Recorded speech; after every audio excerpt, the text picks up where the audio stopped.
নমস্কাৰ আজি আমি দশম শ্ৰেণীৰ প্ৰথম গোট পৰীক্ষা যি হ'বলৈ গৈ আছে তাত আহিব পৰা চেপ্টাৰ কেইটা আমি ডিসকাস কৰিম বা কি চেপ্টাৰনো আহিব পাৰে সেইকেইটা আমি চাম এইখন হৈছে তোমালোকৰ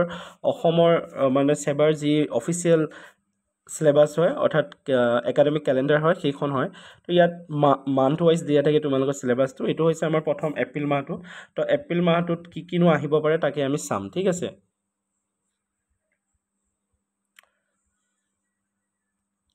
তো এপ্ৰিল মাহত তোমালোকৰ আহিবলগীয়া চেপ্টাৰ হৈছে তোমালোকৰ ইটো ৰিভিজন চেপ্টাৰ আৰু ৰিয়েল নাম্বাৰ অৰ্থাৎ পুনৰালোচনা আৰু বাস্তৱ সংখ্যা দুটা পাঠ আহিব এপ্ৰিল মাহত তোমালোকৰ দুটা পাঠ আছে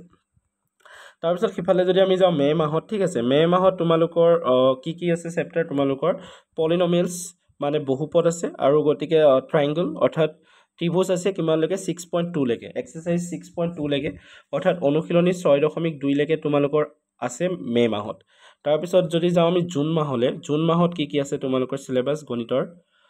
তো ইয়াত যদি চাওঁ জুন মাহত তোমালোকৰ কি আছে ট্ৰায়াঙ্গল আছে ট্ৰায়াঙ্গলৰ মানে যিখিনি বাকি আছিল তোমালোকৰ ঠিক আছে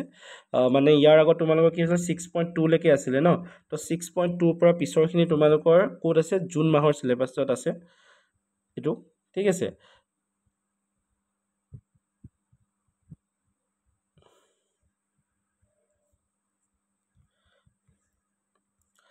তাৰ পিছত আহিলে তোমালোকৰ আকৌ এটো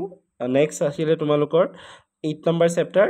ইন্ট্ৰডাকশন টু ট্ৰিগোনোমেট্ৰি অৰ্থাৎ ট্ৰিগোনোমেট্ৰি যেটো পাঠ আছে হেতু তোমালোকৰ সিলেবাসত আছে এটা কথাটো হল তোমালোকৰ যদি পৰীক্ষাটো যদি তোমালোকে ভালকে চোৱা তোমালোকৰ পৰীক্ষাৰ ডেট কি দিছে ইয়াত অফিচিয়েল যিখন আমাৰ সিলেবাস আছে তাত লিখিছে যে subject wise unit test number 1 for classes 9 and 10 from 18 June to 26 June মানে 18 জুনৰ পৰা কিহৰ ভিতৰত হ'ব তোমালোকৰ পৰীক্ষা 26 জুনৰ ভিতৰত হ'ব এটা কথাটো হল পৰীক্ষা যেহেতু জুন মাহতে হ'ব তো গতিকে জুন মাহৰ পাঠ কিটা আহিব নে নাহিব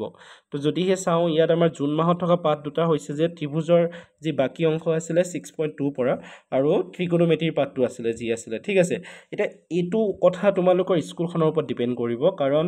যেটো ইউনিট টেষ্টৰ পৰীক্ষা হয় তাৰ প্ৰশ্ন তোমালোকৰ কোৰ কটা হয় স্কুলৰ পৰাই কটা হয় তো গতিকে স্কুলখনে যদি ডিসাইড কৰে যে ট্ৰিগোনোমেট্ৰিটো তোমালোকৰ পৰীক্ষাত দিম বুলি তেলে দিব পাৰে আৰু যদিহে ভাবে যে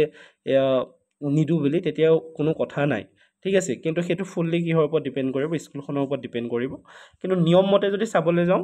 দিবটো লাগে কিন্তু তথাপিও যদি স্কুলত কেতিয়াবা সিলেবাস শেষ নহয় তেতিয়া হলে দিয়া নহয় তো গতিকে হেকিটা মুঠতে তোমালোকৰ কেইটা পাঠ আহিব প্ৰথম আহিব তোমালোকৰ ৰিভিজন ঠিক আছে ৰিভিজন আহিব তাৰ পিছত আহিব তোমালোকৰ বাস্তৱ সংখ্যা আহিব তাৰপা বহুপদ আহিব তাৰপা ত্ৰিভুজ আহিব ট্ৰিগোনোমেট্ৰি আহিব তো মুঠ তোমালোকে এইকেইটা পাঠে পঢ়িবা প্ৰথম গোটৰ কাৰণে ঠিক আছে আৰু ইয়াতে মই কমন কোৱেশ্চনো দিম তোমালোকক ঠিক আছে তো গতিকে তোমালোকে চেনেলটো এবাৰ সাবস্ক্ৰাইব কৰি থবা যদিহে তোমালোকে কমন কোৱেশ্চন তোমালোকক লাগে